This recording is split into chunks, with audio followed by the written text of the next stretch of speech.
पंजाब में कई जगह फिर से धमाकों की आवाज सुनाई दी है। इसमें पंजाब का पठानकोट भी शामिल है, जहां पर धमाकों की आवाज सुनाई दी है। गुरदासपुर में भी सुनाई दी है धमाकों की आवाज।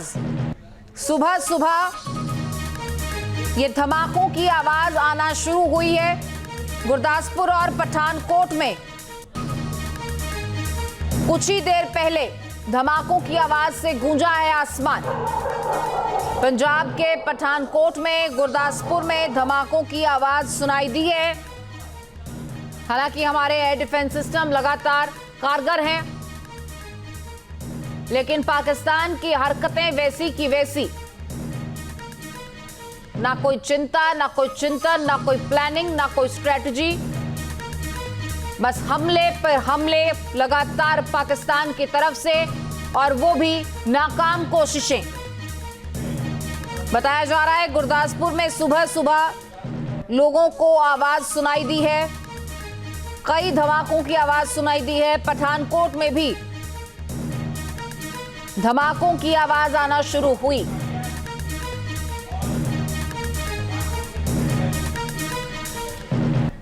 तो लगातार ये तमाम जानकारियां सामने आ रही हैं, जहां सुबह सुबह ही धमाकों की आवाज सुनाई दी है। मोहित, इस पर क्या कुछ और जानकारी है आपके पास? गुरदासपुर और पठानकोट, जहां पर धमाकों की आवाज सुबह सुबह सुनाई दी है।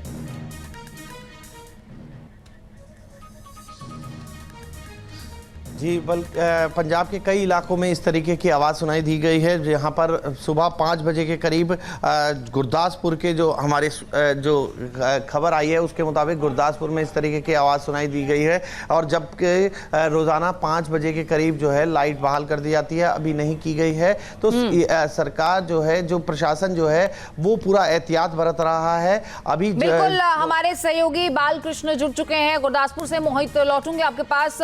गुरदासपुर में क्या कुछ फिलहाल स्थितियां हैं? धमाकों की आवाज सुनाई दी है, आपके पास क्या कुछ और जानकारी है? फिलहाल वहां पर अभी की स्थिति क्या है? गुरदासपुर में अभी सुबह 5 बजे लगातार एकदम से 4 धमाकों की 1-1 मिनट बाद आवाज सुनाई दी है लोगों को। और आवाज इतनी ज्यादा थी कि लोग सभी अपने घरों की छतों के ऊपर आ गए। तो एक रुक रुक कर लगातार 1-1 धमाका हुआ, और 4 धमाके होने के बाद अब जो है वो कोई ड्रोन नुमा चीज लोगों को दिख रही है आसमान में, जो मतलब उन्हें दिखाई दे रही है। लेकिन अब दिन हो चुका है, प्रशासन की तरफ से 5 बजे तक का जो ब्लैकआउट किया गया था, और अब थोड़ा सा आज लेट लाइट जो छोड़ी गई है 5:30 बजे, और 1 मिनट छोड़ने के बाद फिर बंद कर दी गई है। तो अभी जो यहाँ पर जो आर्मी का कंटोनमेंट एरिया है, उस एरिया में लगातार 4 धमाके जो सुनाई दी हैं। तो इस पे और क्या कुछ जानकारी? उस मंजर को देखा लोगों ने, किस तरीके का वो मंजर था? क्योंकि 4 ब्लास्ट एक के बाद एक हुए हैं, ऐसी आवाजें सुनाई दी हैं। रात को ज्यादातर लोगों को वैसे तो आवाजें सुनाई देती रही, क्योंकि सब रात 9:30 बजे ही आर्मी एरिया की साइड से जो हरकत शुरू हो गई थी, और लोगों ने उसकी वीडियो वगैरह बनानी शुरू कर दी। जो आसमान में ये छोड़े जा रहे थे, कुछ लाल रंग की लाइटें छोड़ी जा रही थी। उसके बाद से एकदम से मैसेज आने शुरू हो गए कि डेरा बाबा नानक करतारपुर कॉरिडोर के पास जो है ब्लास्ट हुआ है। उसके बाद फिर फिरोजपुर से और कई भी सारे पंजाब के कई इलाकों से मैसेज आने लगे। पठानकोट एयरबेस के पास में आपके पास लौटूंगी। तो गुरदासपुर और पठानकोट में जहां धमाकों की आवाज सुनाई दी, पाकिस्तान ने एक बार फिर से ये हमले तेज कर दिए हैं। जम्मू के कई इलाकों में भी धमाकों की आवाज सुनाई दी है। तो ये भी बड़ी खबर आप तक पहुंचा रहे हैं। पाकिस्तान एक बार फिर से उसी हरकत पर आमादा है। जम्मू के भी कई इलाकों में धमाकों की आवाज सुनाई दी है। जम्मू से सटे पठानकोट में धमाकों की आवाज सुनाई दी है। गुरदासपुर में धमाकों की आवाज सुनाई दी है। तो सुबह सुबह ही तड़के 5 बजे से पाकिस्तान एक बार फिर से अपनी नापाक हरकतों पर उतर आया है। पहले प्रेस कॉन्फ्रेंस की जाती है, ये बयान दिए जाते हैं कि पाकिस्तान में अटैक्स हुए हैं, और उसके बाद अब आप देख रहे हैं बड़ी खबर सामने आ रही है। मुकेश सैनी हमारे सहयोगी हमारे साथ जुड़ चुके हैं। पठानकोट से भी ऐसी खबर सामने आ रही है। मुकेश, वहां पर भी धमाकों की आवाज सुनाई दी है, और एयर बेस के आसपास क्या धमाके हुए हैं? क्या कुछ जानकारी है आपके पास?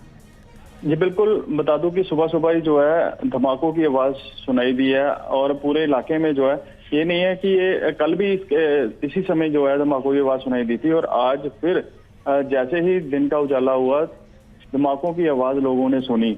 जिसके विजुअल भी अभी थोड़ी देर में हमारे पास आए हैं कि जहां पर एयर बेस है उसके साथ साथ जो इलाके हैं वहां पर धमाकों की आवाज सुनाई दी है। और एयर बेस ही नहीं, एक आर्मी कैंप वहां पे भी जो है धमाकों की आवाज सुनाई दी है। पाकिस्तान जो है अपने नापाक हरकतों से जो है बाज नहीं आ रहा। लगातार जो है रात को भी काफी देर तक जो यहाँ ब्लैकआउट था वहीं पर धमाकों की आवाज भी सुनाई देती रही और अलग अलग जगह से ये धमाकों की आवाज आ रही थी, जिसका मुंह तोड़ जवाब भी हमारी डिफेंस की ओर से दिया जा रहा है। और अभी तक जो जानकारी मिली है फिलहाल किसी तरह का कोई नुकसान जो सामने नहीं आया, कोई भी आधिकारिक पुष्टि अभी तक किसी ने नहीं की, लेकिन धमाकों की आवाज सुबह सुबह फिर से सुनाई देनी शुरू हो गई।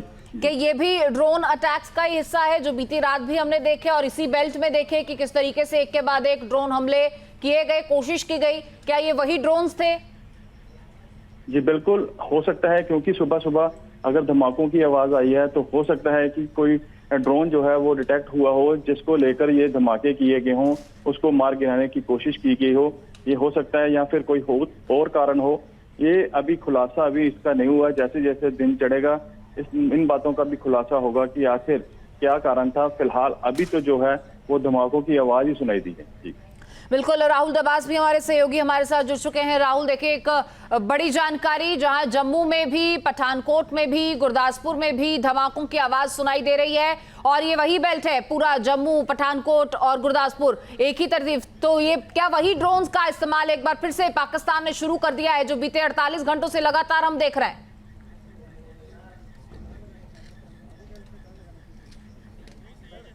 निश्चित तौर से, क्योंकि अगर कल जो प्रेस कॉन्फ्रेंस की बात करें जो एमईए और एमओडी दोनों की तरफ से की गई थी, उसमें यह था कि जो टर्किश मेड ड्रोन है उसका इस्तेमाल किया जा रहा है और ये सिर्फ कामाकाजी यानी सुसाइड ड्रोन नहीं थे, बल्कि संभावना ये है कि वो टोही ड्रोन भी हो सकते हैं। इस बात का अंदाज़ा लगाने के लिए कि भारत के एयर डिफेंस सिस्टम कहाँ काम कर रहे हैं, चाहे S-400 हो, चाहे पृथ्वी हो या फिर आकाश एडवांस एयर डिफेंस सिस्टम की बात करें। और उसी तरीके से आज सुबह से लगभग 5 बजे से यानी पहली डे लाइट के साथ ही जो ड्रोन्स है उसकी आमद शुरू हो गई है गुरदासपुर से लेकर जम्मू और पठानकोट तक, जिसे भारतीय एयर डिफेंस सिस्टम के द्वारा न्यूट्रलाइज किया जा रहा है। लेकिन जिस तरीके से मैं खुद भी जब इजराइल में मौजूद था तो बैटरीज कई बार कंस्टेन में आ जाती है अगर बहुत सारे ड्रोन्स एक साथ आते हैं तो, और ये कामाकाजी नहीं है, ये टोही ड्रोन भी हो सकते हैं। यही वजह है, और जब भारत उनके ऊपर ड्रोन से इसी तरह से हमला करता है तो सिविलियन प्लेन्स को आगे लेकर आया जाता है। कल जिस तरीके से आरोप लगाया गया, बताया गया भारत की तरफ से एक ऑफिशियल स्टेटमेंट का भी जो है इंतजार वो किया जा रहा है। लगभग 10 मिनट का समय बचा है, 5:45 बजे का समय बताया जा रहा था, 5:35 इस वक्त हो रहे हैं। उसे लेकर क्या कुछ जानकारी आपके पास है, क्योंकि इसका भी इंतजार किया जा रहा है?